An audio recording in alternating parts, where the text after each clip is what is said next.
What is up, YouTube? We're back at it like a bad habit. If you want something better, go grab it. It's Dax, not me, but you know that already. So in the last video, I went through the basic introduction into Adobe Premiere, editing videos in Adobe Premiere. So today we're going to be going through adding effects to your audio, your video, etc. Let's not waste any more time and get into it. Small disclaimer, okay, I am not a video editing pro at all.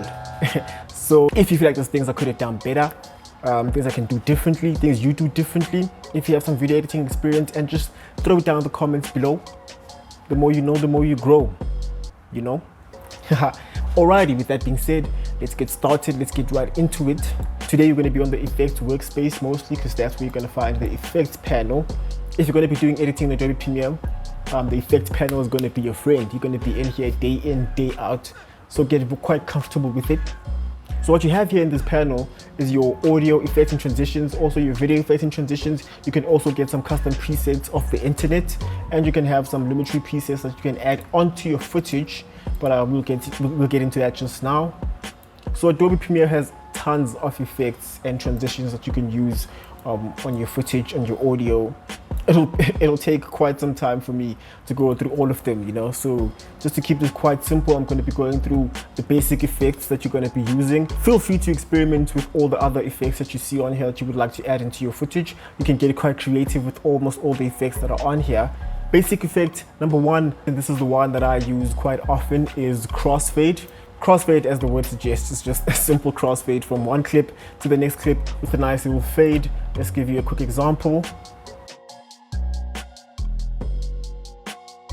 So if I want to fade these two clips in, let me just drop them into the timeline. Go over to your effects panel. You can search for Crossfade. Now to apply this effect onto your video or whatever clip, you can just drag it over between two clips that you want to fade into, over. Ignore that.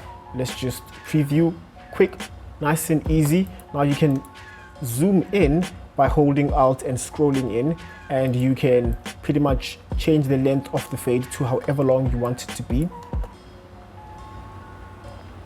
Sweet. So now you can control and make it a nice small fade or a nice long fade.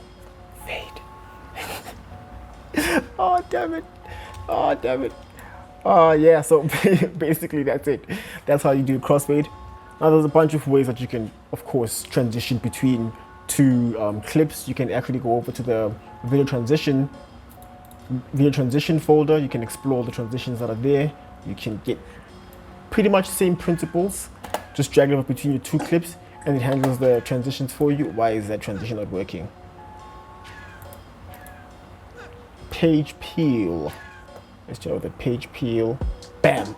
Page peel transition. So you can pretty much get a bit creative with all the transitions and effects you can have on there. Another effect that I use quite a lot is the crop effect. If there's ever some parts of the video I want to crop out and not have them appear, I can just use drag over the crop effect onto the clip.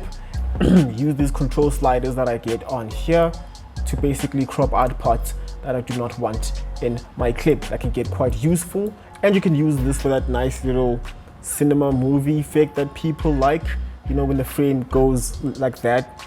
But I'll get into keyframes and animations in another video. That's quite cool actually. Another effect I use quite a lot is my Gaussian blur effect. You can go over to the effects panel, search Gaussian blur, drag that over to the clip that you want to effect. Drag that onto the clip you want to effect. Drag that over to the clip that you want blurred out. Use the blurriness slider. Bam, easy. This can also be used for some nice quick transitions. Gaussian blur effect, beautiful.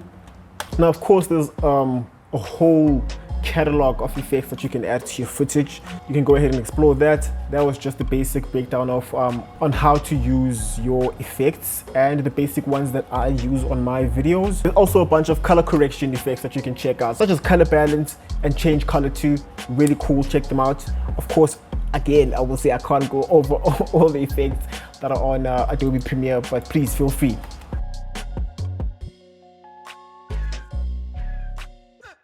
The basic effects for audio that I use are constant power and exponential gain, which basically give you the fade in and fade out effect. Our constant power and exponential gain, which basically give you the fade in and fade out effect. There's also some reverb and delay, etc. And just drag them over to your audio. Use any of the sliders that are available. Most of it is quite intuitive and straightforward, so I think you won't have an issue there. So that's pretty much the effects breakdown in Adobe After Effects. If you guys enjoyed that video, don't forget to hit the like button, subscribe, all the things, blah blah blah. Next video will be all about using text in Adobe Premiere. Hope to see you guys. Is this mic even sitting here properly? Hope to see you guys there. Stay safe. Peace.